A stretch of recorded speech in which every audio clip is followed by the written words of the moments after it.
Friday. Let's talk about what happened Friday.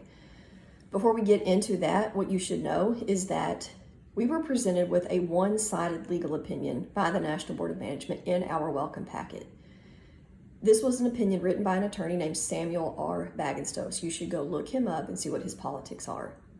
You should also know that a cover letter was given with this legal memo that says that the board recognizes their fiduciary duty to make sure members understand the ramifications of what they're voting on. What they did not do, though, was provide an alternate opinion, even though they had one.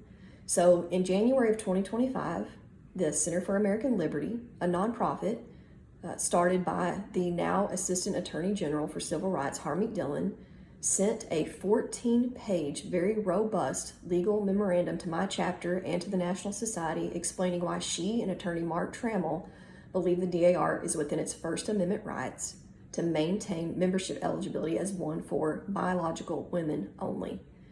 The board received this memo and they did not include it in our welcome packet. That's crucial in my opinion. They've acknowledged they have a fiduciary duty to make sure members understand the ramifications of their vote, but only provided one opinion. You should also know that they created standing rules that says that we could not reference, read, quote, or even rely upon any other legal opinion. That's crucial. And now let's talk a little bit about Mr. Bagenstos' opinion.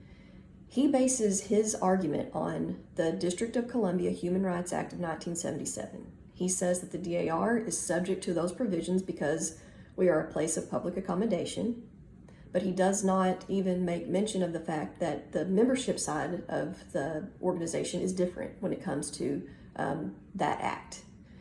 He fails to mention that the act says it shall not be construed to supersede any federal regulation, rule, or act.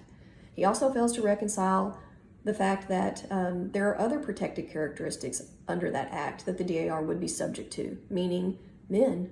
So sex is a protected characteristic as well as transgender. So he fails to reconcile how the DAR can pick and choose which one of those it's subject to.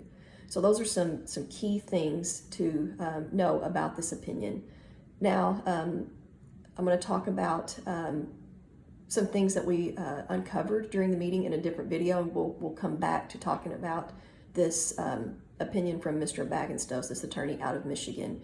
But the key takeaway from this video is that the board acknowledged that they have a fiduciary duty. They only provided one legal opinion, and they prohibited us from referencing any other opinion, even though they had one that they were given.